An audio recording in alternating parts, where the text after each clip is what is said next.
Bonjour et bienvenue. Dans cette partie, nous allons terminer notre projet précédent, projet web service, dans lequel nous avons affiché des données à partir d'un web service REST.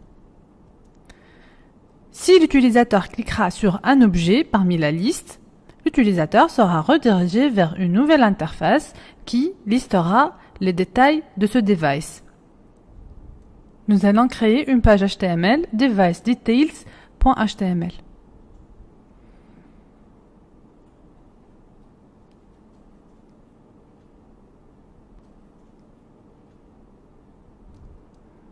Maintenant, nous allons configurer l'app.js pour ajouter une route.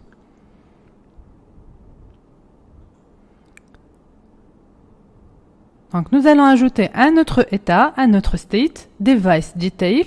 L'URL c'est /devices2.deviceID. Device ID parce que nous allons envoyer l'ID du device choisi par l'utilisateur. La vue, elle va être sauvegardée dans le dossier template.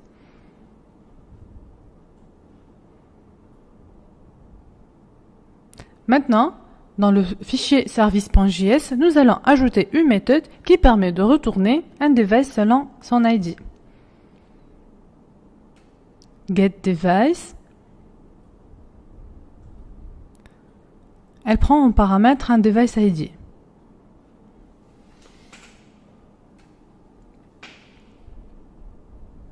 Return $http.jsonp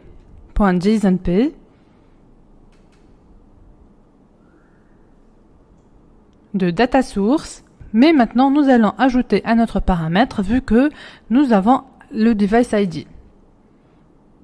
Params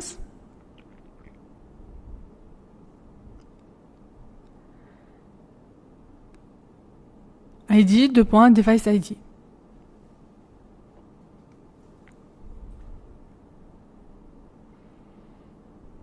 Voilà, donc nous avons terminé cette méthode.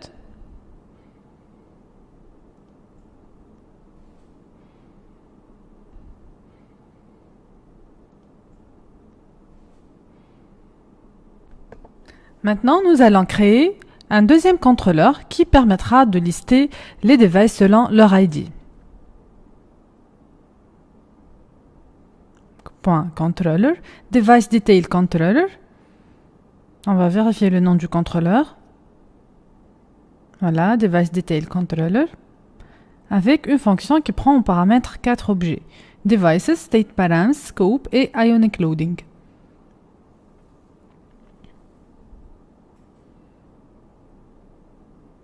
Comme dans le premier contrôleur, nous devons sauvegarder le contexte actuel du contrôleur. var-this égale à this. Puis, nous allons créer un trigger, comme dans le premier contrôleur, pour afficher les données dès que la page sera chargée. Voilà le bout de code à insérer. Donc, scope.on.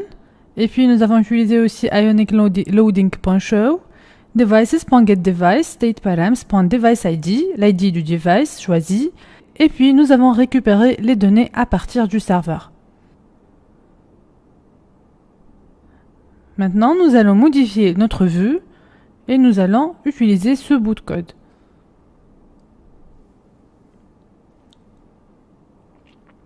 Nous avons utilisé la balise IonView.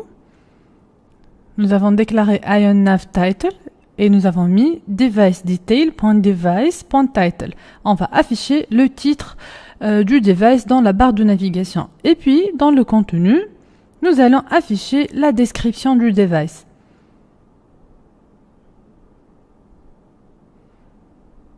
Voilà.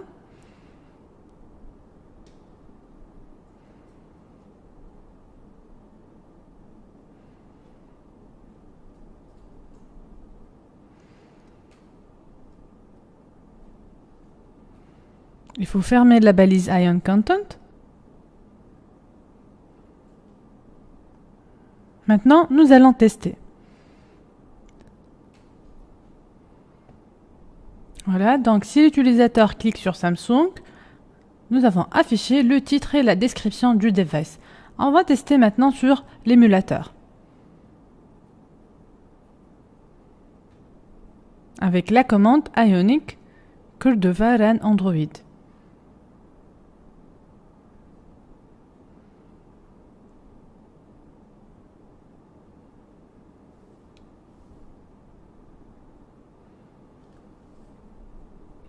L'exécution est terminée. Voilà le résultat. Notre écran est vide. On n'a pas pu récupérer la liste à partir du serveur. On va vérifier notre fichier service.js et il faut utiliser l'adresse IP de la machine, vu que l'émulateur n'a pas vraiment une idée sur localhost. On va tester encore une fois. Et voilà le résultat final. Et si nous cliquons sur Samsung, on va avoir le titre et la description. Merci pour votre attention.